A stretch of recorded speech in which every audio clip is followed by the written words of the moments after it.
Con esas cicatrices nadie te va a querer. Su exmarido se lo había repetido tantas veces que había terminado por creérselo. Cada vez que se miraba al espejo, aquellas marcas en la piel no eran solo recuerdos físicos, sino la confirmación de un desprecio que había calado en lo más profundo de su corazón. Aquella noche, tras la burla cruel de un cliente del restaurante, Marta no pudo más.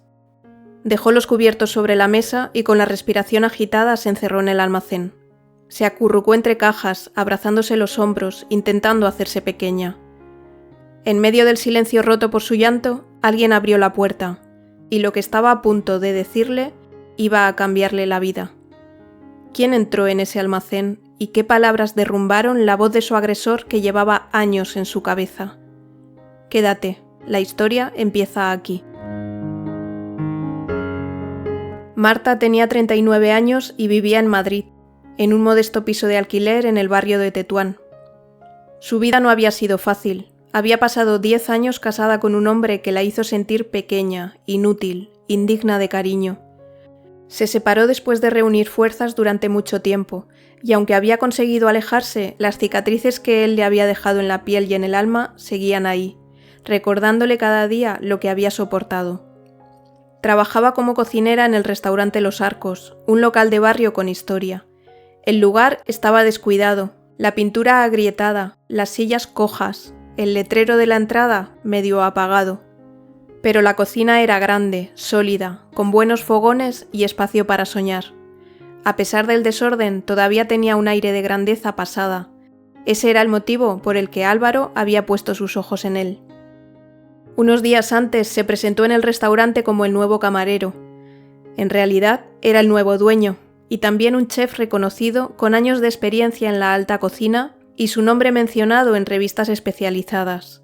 Pero estaba cansado de ese mundo de apariencias y clientes que valoraban más la foto en redes que el sabor de un plato. Cuando pasó frente a Los Arcos, vio algo distinto. Un local decadente, sí, pero con alma, con una clientela de barrio que todavía buscaba comida auténtica.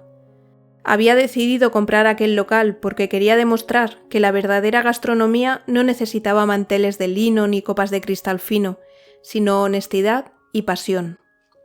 Su idea no era renunciar a la cocina tradicional, sino elevarla, aplicando a los platos de siempre técnicas avanzadas que había aprendido en los mejores restaurantes, pero sin perder su esencia.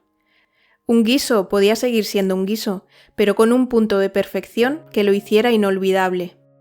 Ese era el reto que veía en Los Arcos, un lugar con historia y con clientela de barrio donde la tradición podía renovarse sin convertirse en espectáculo vacío.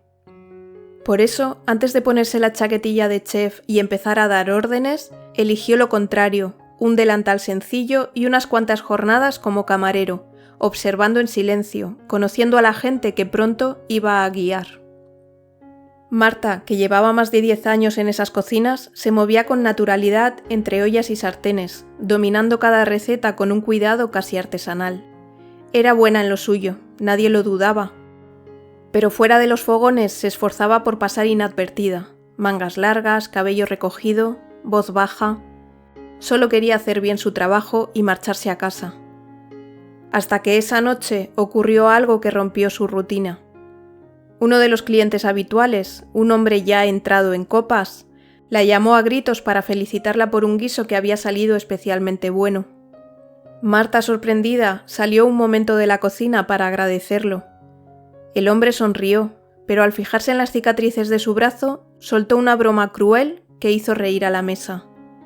Ella se quedó helada, sintió cómo el calor le subía al rostro, cómo las piernas le temblaban. Enmudeció. Dio media vuelta y regresó a la cocina con el corazón encogido. No tardó en desaparecer en el almacén, buscando un rincón donde nadie pudiera verla llorar. Lo que Marta no sabía era que, a pocos metros, Álvaro había visto todo, y que esa escena marcaría el principio de un cambio que ninguno de los dos imaginaba. El chirrido de la puerta del almacén hizo que Marta levantara la cabeza de golpe. Entre cajas de refrescos y sacos de harina, intentó secarse las lágrimas con la manga antes de que nadie la viera así. Se cubrió los brazos instintivamente, como tantas veces, pero era tarde. Álvaro estaba allí, apoyado en el marco, y la luz mortecina del tubo fluorescente ya había revelado lo que siempre escondía. Llevaba el delantal todavía puesto y una mirada que no intimidaba, sino que invitaba a respirar. «¿Estás bien?», preguntó él con una voz baja y serena. Marta negó despacio, incapaz de articular palabras. Lo conocía apenas desde hacía unos días, pero había algo en él, en la forma tranquila en que escuchaba, en el modo en que no llenaba los silencios con frases vacías. Era como si pudiera confiar en ese hombre sin entender por qué. Tomó aire y al hacerlo sintió la necesidad de hablar, de soltar aquello que llevaba años guardado. Fue mi marido, balbuceó al fin, bajando la mirada. Él me las hizo. Se arremangó con torpeza, dejando ver las cicatrices, temiendo ver rechazo en sus ojos. Su voz quebrada se abrió paso de nuevo. Ya no estoy con él, me separé, pero sus palabras no se fueron. Me repetía una y otra vez que nadie me querría nunca, no con estas marcas. Y aunque él ya no está, sigo escuchándolas aquí dentro, dijo llevándose una mano al pecho. Es como si las hubiera tatuado en mi cabeza. Álvaro avanzó despacio hasta quedar frente a ella. No había sorpresa en sus ojos, tampoco compasión fácil, solo calma. Una calma tan honda que, por un instante, Marta sintió que no se estaba derrumbando sola. Él se inclinó hasta ponerse a su altura, la observó unos segundos como quien mide cada palabra para no romper algo frágil, y entonces habló. No tienes que esconder nada, Marta. Tus cicatrices son hermosas. Cuentan que sobreviviste, y eso te hace más fuerte que cualquiera de nosotros. Ella lo miró sin poder creerlo. Las lágrimas seguían cayendo, pero ya no eran solo de vergüenza, también de alivio. Nadie, nunca, le había dicho algo así. Y aunque una parte de ella se resistía a aceptarlo, otra, la más íntima, la que todavía se negaba a morir, se aferró a esas palabras como a un salvavidas en medio de la tormenta. A partir de aquella noche, algo en Marta comenzó a cambiar. No fue de golpe, sino poco a poco, como cuando una ventana cerrada empieza a abrirse y entra aire por primera vez en mucho tiempo. Ya no veía a Álvaro como el nuevo camarero, era alguien distinto, el hombre que había visto su fragilidad y no había huido, el que había puesto un nombre nuevo a sus cicatrices, un nombre que las transformaba en símbolo de resistencia, no de vergüenza. Él no intentaba forzar su confianza, simplemente estaba allí, en los detalles pequeños que casi nadie veía. Le preguntaba si había dormido bien, le ofrecía ayuda para cargar sacos pesados, le abría la puerta cuando llegaba con las manos ocupadas. Gestos sencillos pero constantes, que le recordaban que no estaba sola. Eso, para ella, valía más que cualquier otra cosa. El restaurante bullía en las horas de comida. El timbre de los pedidos sonaba una y otra vez. Los platos chocaban, los clientes hablaban en un murmullo creciente que, a ratos, parecía un rugido. Entre ese caos ordenado, Marta se movía con destreza, dominando la cocina como si fuera una orquesta. Picaba cebolla con rapidez, vigilaba los guisos al fondo, rectificaba de sal al vuelo y al mismo tiempo daba indicaciones a los ayudantes. El olor a sofrito, al pan recién tostado, a caldo caliente, llenaba cada rincón y se mezclaba con el tintinear de vasos y cubiertos al otro lado de la puerta. En ese espacio Marta era distinta. Parecía crecer, sostener con sus manos el corazón del restaurante. Y aunque seguía llevando las mangas largas, Álvaro la observaba desde la barra con atención, descubriendo en sus movimientos una seguridad que ella misma no reconocía. Una tarde, mientras limpiaban juntos una mesa de trabajo, él rompió el silencio con una sonrisa leve. «Tus croquetas son mejores que las de mi abuela». Marta lo miró sorprendida, entre incrédula y divertida. «No digas tonterías, las de una abuela siempre son sagradas». «Pues entonces díselo a la mía», contestó él con un gesto travieso que la hizo soltar una risa breve, casi olvidada. Esa risa la tomó por sorpresa. Hacía años que no le salía tan fácil, tan natural, y en esa carcajada tímida, Marta sintió que todavía quedaba en ella algo vivo, algo que pensaba que no podría recuperar. Dejaba que las mangas se deslizaran un poco más arriba, permitía que el aire rozara su piel sin sentir que todo el mundo la juzgaba. Escuchaba las bromas de los compañeros y aunque bajaba la mirada, ya no se replegaba del todo. Era como si la mujer que había permanecido enterrada durante años comenzara lentamente a levantar la cabeza. ¿Te está gustando esta historia? Deja un like y suscríbete al canal Crisol de Relatos para que puedas seguir contando más historias llenas de emociones. Vamos a ver cómo continúa. Aquella noche, al terminar el servicio, Álvaro pidió a todos que se quedaran un momento más en el comedor. Todos se miraron extrañados. No era habitual que alguien hiciera una reunión a esas horas, cuando todos estaban deseando marcharse a casa, y menos que la convocara uno de los camareros. Marta, con el delantal manchado de harina, pensó que tal vez se trataba de una queja o de un anuncio sin importancia. Pero cuando vio a Álvaro quitarse el delantal y desaparecer unos segundos en la oficina, algo en su pecho se tensó. Al volver, llevaba puesta una chaqueta blanca de chef, impecable. De pie, frente a todos, su voz sonó clara. Como ya sabéis, hace unas semanas este restaurante se traspasó. Lo que todavía no sabíais es quién era el nuevo dueño. Se hizo un silencio denso. Respiró hondo y añadió: «Pues lo tenéis delante. Me llamo Álvaro Serrano». El apellido cayó como una piedra en el agua, levantando ondas de sorpresa entre los presentes. Uno de los camareros preguntó incrédulo: «¿Serrano? ¿El de El Mirador?» «Ese mismo», confirmó él con una leve sonrisa. El impacto fue inmediato. El hombre que había estado sirviendo cafés, limpiando copas y recogiendo platos era en realidad un chef reconocido, dueño de locales que habían salido en revistas gastronómicas. Marta sintió un torbellino dentro de sí. Confusión, rabia, incredulidad. ¿Había jugado con ellos? ¿Con ella? Pero entonces, como un destello, recordó sus palabras en el almacén. Nadie que mintiera habría dicho aquello con tanta verdad en la mirada. Álvaro continuó, paseando la vista por cada uno de ellos. He pasado unos días aquí como uno más porque necesitaba ver cómo funcionaba este lugar desde dentro. Y he comprobado algo. Lo que falla no es la cocina ni el equipo. Lo que faltaba era una buena gestión, coordinación, alguien que pusiera orden. El potencial está aquí, en cada uno de vosotros. Sus ojos se detuvieron en Marta. Ella bajó la mirada, sintiendo el calor subirle al rostro, pero también una extraña emoción que la desbordaba. Marta es una excelente cocinera, dijo con firmeza, sin apartar la vista de ella.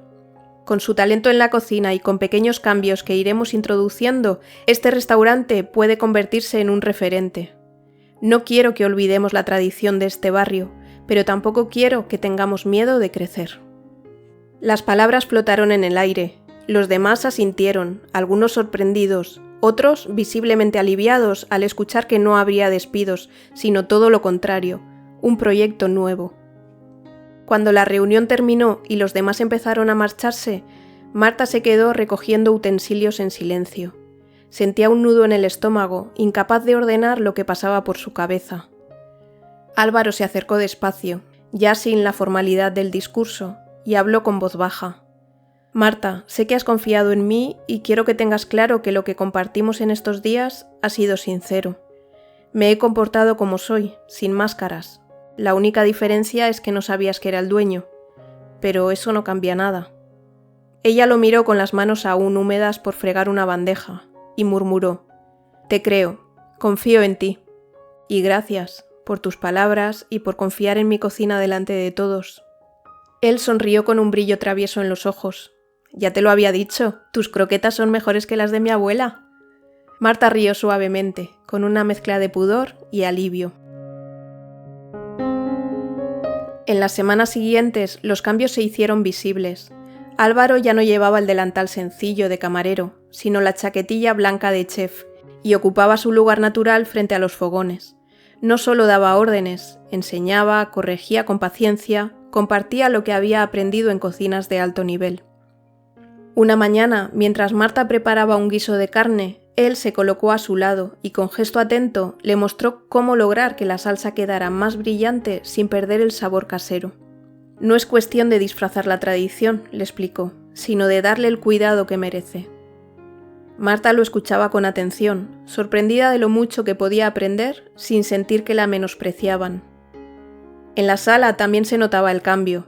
Las comandas llegaban claras, los camareros sabían qué mesas atender y ya no había discusiones por tareas mal repartidas. Uno de ellos, al pasar junto a Marta en un descanso, comentó con alivio: «Gracias a este hombre ahora trabajamos de otra manera. Todo tiene orden, sabemos qué hacer y cuándo hacerlo. Antes era un caos. Ahora es hasta un gusto venir a currar». Ella sonrió en silencio, no solo porque el ambiente se había vuelto más tranquilo, sino porque sentía que su vida y su trabajo avanzaban en la misma dirección. Las cosas empezaban a ir bien.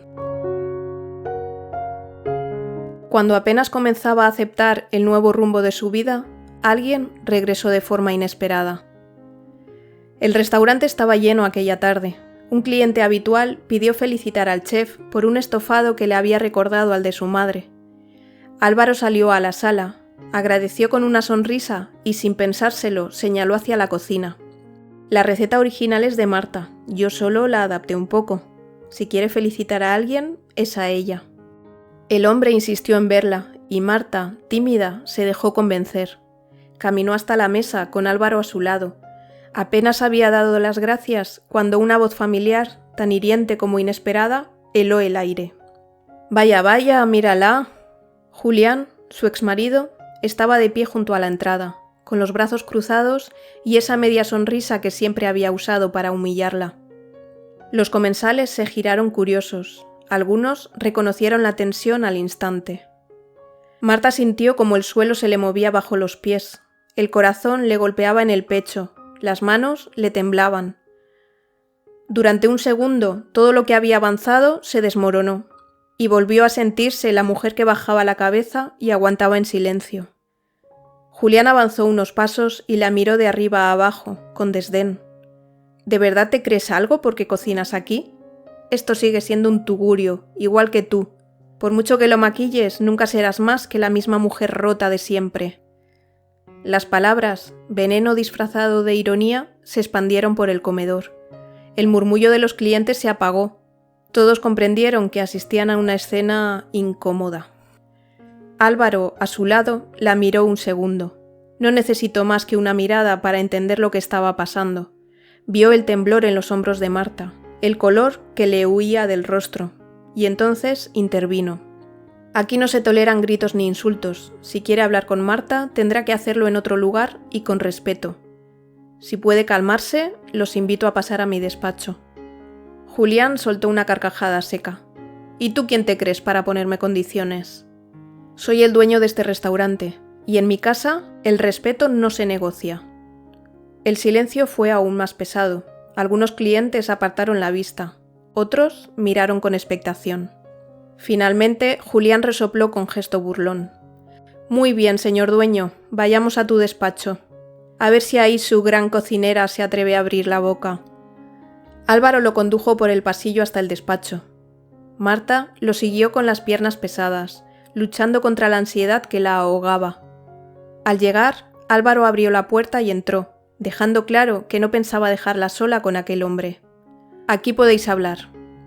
El despacho estaba en silencio, con la luz cálida de una lámpara bañando la mesa. No había ruidos de fuera. La puerta cerrada aislaba el bullicio del comedor. Ese contraste hacía que cada gesto, cada palabra, pesara el doble. Se apartó un paso, lo suficiente para no imponerse, pero con la determinación de quien no perdería detalle de lo que ocurriera. Marta tragó saliva. La presencia de Julián la encogía. Sus ojos seguían teniendo esa chispa cruel que conocía demasiado bien. Él se inclinó hacia ella y murmuró con desprecio: «No te engañes, Marta, sigues siendo la misma de siempre, y tarde o temprano volverás a tu lugar, conmigo y callada, como debe ser». El miedo la atravesó como un relámpago. Por un segundo creyó que iba a derrumbarse. Pero entonces miró a Álvaro, apoyándola con su presencia, y recordó sus palabras en el almacén. Y sobre todo, recordó la fuerza que había ido creciendo en ella de forma silenciosa desde aquella noche. Estaba lista para hablar. Marta levantó la cabeza y lo miró a los ojos. El corazón le latía con fuerza, pero esta vez no bajó la mirada. Vio en Julián al mismo hombre que durante años había hecho su vida un infierno. Pero ella ya no era la misma de siempre. «Ya no tienes poder sobre mí», dijo con una voz clara, firme, que no se quebró. Julián frunció el ceño desconcertado. Abrió la boca como para soltar otra de sus frases hirientes, pero Marta no le dejó tiempo. «Me fui de tu lado para no volver jamás. Me hiciste creer que era menos que nada, pero sobreviví. Y ahora soy yo quien decide quién entra y quién sale de mi vida. Así que vete, Julián, lárgate». El silencio en el despacho era tan denso que podía cortarse. Julián se quedó inmóvil, como si no comprendiera qué estaba ocurriendo. La mujer que tenía delante no era la misma a la que había doblegado con palabras y desprecios. Esa mujer ya no existía. Finalmente soltó una risa seca, cargada de impotencia. «No sabes lo que dices», murmuró, pero ya sin convicción, y dando un portazo, salió del despacho con pasos bruscos. Marta respiró hondo, sintiendo cómo se le aflojaban los músculos tensos. Se apoyó un instante en la mesa, dejando que la adrenalina se disolviera. Álvaro había observado la escena sin intervenir. No hizo falta. La victoria era solo de ella. Se acercó despacio sin decir nada. Solo apoyó una mano en su hombro, firme y tranquila. El gesto lo decía todo. Lo había hecho bien, era suficiente y no estaba sola. Marta lo miró, todavía con el pulso acelerado, y en sus labios apareció una sonrisa pequeña, frágil, pero auténtica. Sabía que algo se había roto para siempre, y que al mismo tiempo algo nuevo había nacido en ella. Con el paso de los meses, el restaurante terminó de transformarse. La carta tenía nuevos platos, la decoración había recuperado el brillo perdido, y el aire que se respiraba era distinto, más ligero, más alegre. Y junto con él, Marta también había cambiado. Ya no trabajaba escondida, ya no bajaba la mirada, ya no ocultaba sus cicatrices. Había aprendido a ver en ellas lo que eran, la prueba de que había resistido, de que seguía en pie. Y lo más importante, había comprendido que su valor no dependía de nadie. Aunque alguien importante la había visto y valorado, era ella misma quien, al fin, se había reconocido con dignidad. Pero Álvaro le había mostrado algo más. Con su paciencia, con sus gestos sencillos y con su forma de estar sin invadir, le había enseñado que también existen relaciones sanas, que no todo era dolor, que había personas capaces de acompañar sin herir, de sumar sin quitar. Marta todavía no sabía en qué se convertiría lo que compartían. No tenía prisa, pero cuando sus miradas se cruzaban al terminar el servicio, cuando reían juntos recordando anécdotas de la cocina, sentía que ya no tenía miedo a volver a abrir su corazón. Esa noche, al terminar el servicio, salió de la cocina con los brazos descubiertos, y cuando Álvaro la miró desde los fogones y sonrió, Marta supo que podía imaginar un futuro distinto. A veces las cicatrices no se ven en la piel, pero pesan igual. ¿Crees que se puede aprender a mirarlas de otra manera? Déjame tu opinión en los comentarios. Hay personas que todavía no saben que no están solas, que sí existen segundas oportunidades y relaciones sanas. Comparte esta historia para que llegue a alguien que necesite escucharlo.